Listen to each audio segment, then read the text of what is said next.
Hey, we're cooking with gas here on the Jewcast. Okay, careful using a phrase like that. This trial is a travesty. It's a travesty of a mockery, of a sham, of a mockery, of a travesty, of two mockeries, of a sham. Tradition! Oh, shut up, Carl! Shut your goddamn Jew mouth! You people are why there's war in the Middle East! Gekakken af een jam. Nebbig. Ver poepoepoe. Vermischt. Verkakt. Vertut. Verstonken. Fartig. Exactly. You at Grammy Hall would call a real Jew. Ha-cha-cha. 45th episode coming at you. Yay! Wow, 45. I know. We're close to a year of doing the American Jew podcast. Of course, we want to thank everybody that's listening. We want to thank everybody that's proud to be a Jew, that's not hiding their Jewishness. Anti-Semitism is going crazy everywhere. In Europe, we've been talking about it. There was a shooting at a Jewish grocery store in Jersey City. Okay, that's crazy. Yeah, there's still some speculation whether it was they want to kill the Jews, but it does seem that way. I mean, who targets a Jewish grocery store? But I guess some of them had ties to being like the Black Israelites, which is this like group. I see them often in Times Square. They're very mean to white people and Jewish people. Yeah. And they claim that they are the real descendants of they're the real Jews, they're the real people of Israel, and that we are just tricksters and just try to pretend that we're Jews or some crap like that. Anyways, on top of all that, Trump, you don't know, is he anti-Semitic? Is he not? They had a Hanukkah party. By the way, why is the Hanukkah party like way before Hanukkah? Hanukkah's not for like another week or two. Yeah, he's like jumping the gun on the Hanukkah party. How can you be pro-Jewish if you don't even know when the fuck Hanukkah is? I know, they didn't even serve latkes. They just had hash browns. Yeah.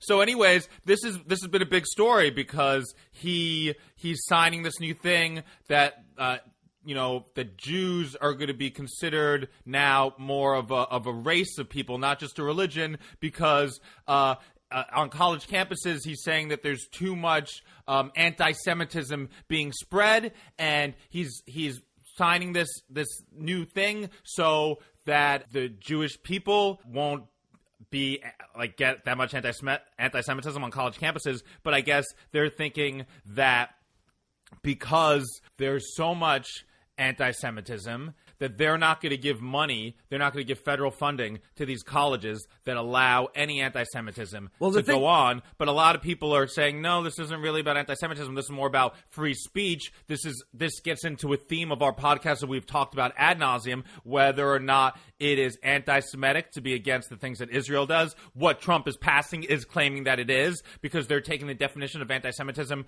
from like this Holocaust group. A couple of things. So one of the things that I read was that this thing that he signed, this executive order that he signed, is similar to a thing that Obama signed a number of years ago that pointed out that even though the Jews are not necessarily a race or a nationality, racists and anti-Semites treat them as such when they attack them. And so they need to be protected under these laws for that reason. New ideas. Colleges have already been making sure that this happens. And now Trump wants to use the International Holocaust Remembrance Alliance definition of anti-Semitism, which includes criticizing Israel as being anti-Semitic, which is bullshit. That's not true. And a lot of the things that are going on college campuses are more about pro-Palestine and about the poor treatment of the Palestinian people.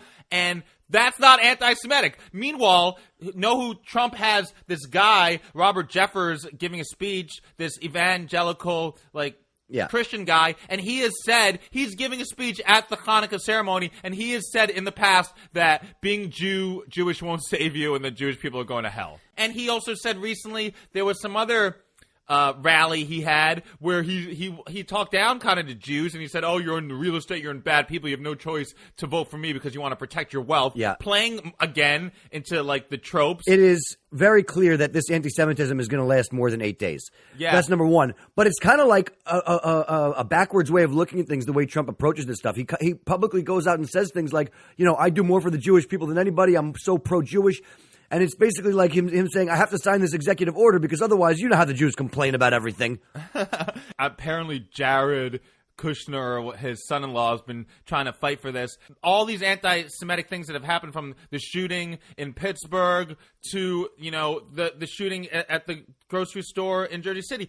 They have nothing to do with Israel. It has to do with people hating the Jews. And even Trump would say stuff like, oh, Netanyahu is your prime minister. Israel is your country. Again, playing to the tropes that American Jews are more loyal to Israel than they are to America. We are Americans. We're not just Jews, but we also happen to be Jewish Americans. But anti-Semites, yeah, if you put hate against Jews, you should be held responsible. But I don't think talking badly about Israel or not liking Israel or Israel's politics or Israel's policy or standing up for the Palestinian people, I don't know how many times I can say this, it's not anti-Semitic. And making it seem that way is hurting the Jewish people more than it's helping us. And also putting us in this thing that now Jews are a race, that's going to come, like, that could come back and, like, bite us in the ass, you know? Trump's an idiot. He's not a friend of the Jews. I like that he's raising awareness that anti-Semitism is at an all-time high, but the way he's doing it isn't good. He's just trying to further his own political gains. Yeah, Trump is basically, Trump is his own false idol. Here's the other thing, though. I think that a lot of these articles and a lot of these issues get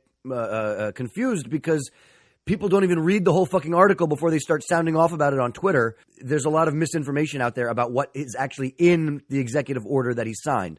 There's a lot of nuances in there that even Trump doesn't explain it properly to the public to make people understand what it is that he's trying to do. Because ultimately, at the end of the day, I don't feel like he fucking reads it. I mean, probably not. You know, he probably just thinks this is a good political move to do with the little Hanukkah party that he's doing, and it's great that he's fighting against anti-Semitism and he cares about it. But this isn't. I don't think this is the right way to do it. We need to separate. You know, there's a separation between church and state. There's a separation between temple and state of Israel. Yeah, and there is a separation, and it is different. And I'm a Jewish person. I identify as an American Jew, and I am against some of the things that Israel has done in terms of Palestine, and I think that the Palestinian people got the raw end of the deal, and they're getting screwed every day. And I'm not anti-Semitic for saying that. And if I go to a college campus and say that, I'm not anti-Semitic either. And I don't think people that are for the BDS movement, people that are pro-Palestine, they shouldn't be afraid to speak up on a college campus because people are going to say they're anti-Semitic. It's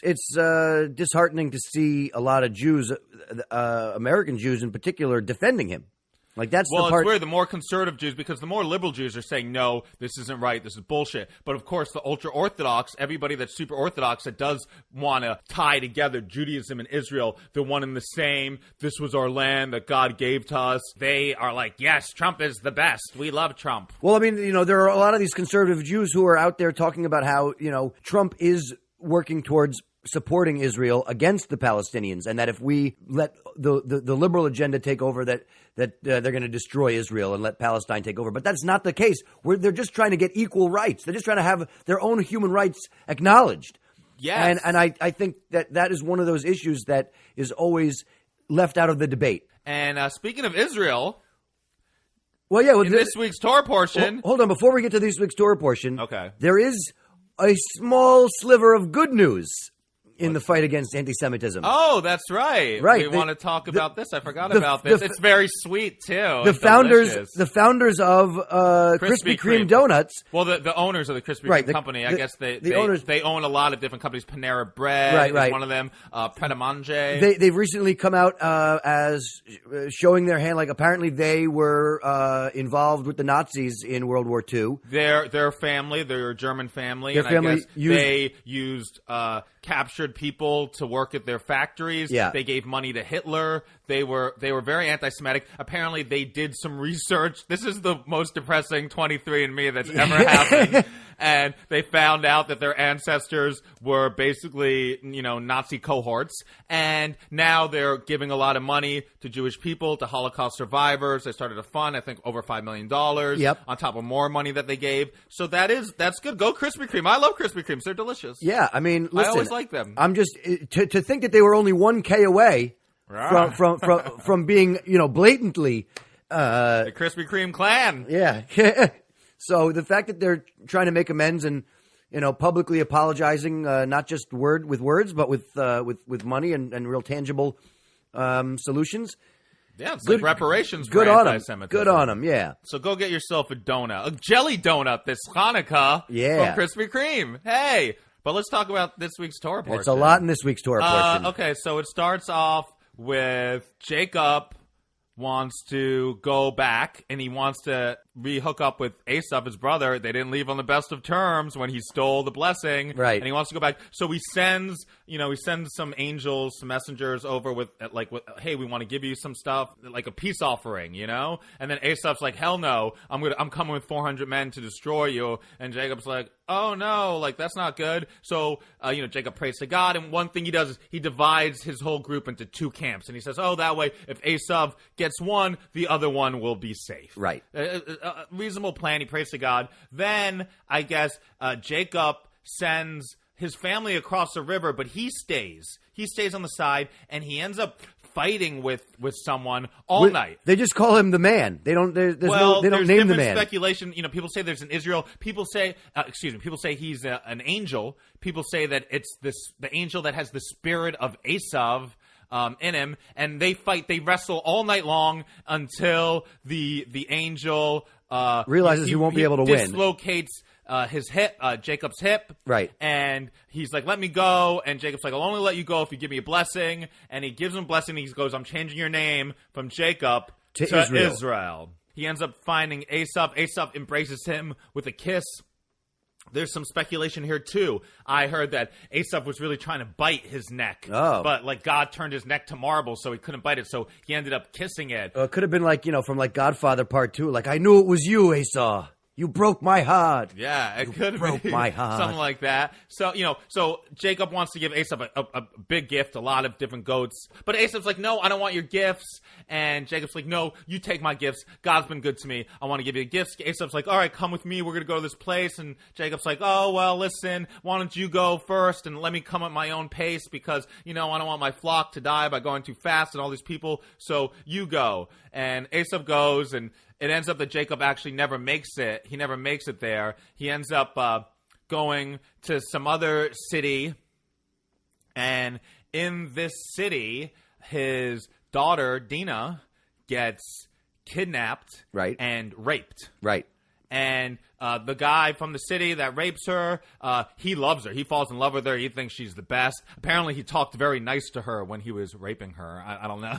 It was a very polite rape. And he's like, I want to marry this girl. His father goes to Jacob, and he's like, hey, Jacob, let's do it. Like, I'll give you my daughters. You give me your daughters. Let's intermarry. Let's bring our two, cities together, whatever, your group and my group, and everything will be good. Tell your friends to get with my friends, and we could be friends. Two of Jacob's sons come back, and they are pissed the fuck off of what happened to Dinah. Yeah. And they don't like this thing, and they come up with this idea, and they say, oh, well, we can't do this. We can't intermarry with you guys because we can only marry people that are circumcised, and your people aren't circumcised. Right. But if you have all your men circumcised in your whole city, then we'll do it. So they go, the rapist and his father, and they somehow convince the whole city to chop off a piece of their dicks. Right. And when they're healing from this, yeah. Then the two sons, they go and they killed every man in the city. While your dicks are hurting, your dicks are hurting, our swords will be squirted. So they kill everybody in the whole town, and they're like, don't be messing with our sister. They take Dinah out of their house. Apparently, Dinah's like, oh, I don't want to go now. I don't want my honor. One of them promises that they're going to marry her. And then Jacob's mad. He's like, no, why'd you do this? Now everyone's going to hate me. There's more of them than there is of me. You're putting me in a bad position. And the sons say, hey, what did you want? Our sister to be a harlot? And that kind of ends that conversation. So that's pretty crazy, that whole thing that happens. I love this. Like, you circumcise yourself, and when you're all messed up from the circumcision, we're going to kill you. Like, yeah. What a plan. And, how do you convince everyone to circumcise themselves? I know. Like, the whole freaking city. That's got to be some good public speaking right there. I mean, what was that guy? Like the Tony Robbins of that day that he convinced everybody to... So then it seems like one of Rebecca's maidservants dies. Then Rachel's giving birth to the final son. To Benjamin. Benjamin. And she dies during birth. They bury her along the way. Then they go to the next city. And then one of his sons, he lays with Jacob's... wife, right? With the concubine, right? And there's some discrepancy in this. I was reading. Some people say like he literally like banged her. Other people say no, he didn't. He just like got himself involved in like the affairs. Apparently, when Rachel died, Joseph took the father's bed and moved it from Rachel's tent into her maid's tent. Okay. And this angered the other son and go, first my mother had to compete with Rachel, now she has to compete with Rachel's slave, and he moved the bed into Leah's tent, and that's what they're talking about. And then I think the rest of the Bible is just talking about Esau's family, right? It just talks about like everybody who's part of Esau's family. Right, it goes through the whole family history. Yeah. Then it gets boring. I mean, I've heard of some good, strategies when it comes to war, but that whole, like, we'll get them to circumcise themselves, and then when they're all in pain, we'll kill them all. That does seem to be a pretty effective way of, humbling your forces. Yeah, right. Humbling your forces while they humble their foreskin. You know, throughout this whole parsha, again, we're going back to the Holy Land. He's changing his name to Israel. He's telling him to be fruitful and multiply. He's blessing him. He's telling him that his people is going to spawn this nation. That's going to be great. That's going to be their land. Everything that happened, we're still dealing with the repercussions right now. Thinking about this Torah portion in relation to some of the stuff that we're talking about happening in the world today, I mean, you can kind of understand why there's so much misinformation and confusion surrounding all this stuff. It seems like the hatred towards us isn't – I don't feel that a lot of the hatred – like in Europe maybe, but I feel like in America a lot of the hatred isn't so much about Israel at all. It's just about – we've talked about this. It's just about like Jews are controlling the media. Jews are trying to take over. Jews own all the corporation. Jews are trying to like take the place of regular Americans or whatever. It's not, I think in Europe, where there's bigger Muslim communities, they're more upset about what's happening, the treatment of the Palestinian people. But we really need to differentiate this, and we really need our political leaders to take the charge in this and saying, hey, listen, being pro-Israel and pro-Jewish aren't the same things, Right. Like, there has to be a separation. We need someone to come out and say that so, like, we could stop with this bullshit, Yeah. And we could, Jews for Palestinian people, let's have peace in the Middle East. You know what I'm saying? Like, finally, let's not get them to circumcise themselves and chop off the dicks. Let's intermarry with them and become one nation. Yeah, let's stop hitting each other below the belt. Yes. Well, that's going to wrap up this week's episode. Is that episode 45? 45. So fast. Well, of course, you could email us, AmericanJewPodcast@gmail.com. Check us out on Instagram and Facebook and Twitter. You can check me out on Instagram at Jonathan Randall. You could always follow me on the gram at Beatnik Nudnik. Spread the knowledge about Judaism, be honest with people, tell your kids that it's okay to be against some of the things Israel does and not hate the Jews. And let's try to nip anti-Semitism in the bud. And let's not let idiots like Donald Trump control the narrative. Let's say goodbye to 45 right now.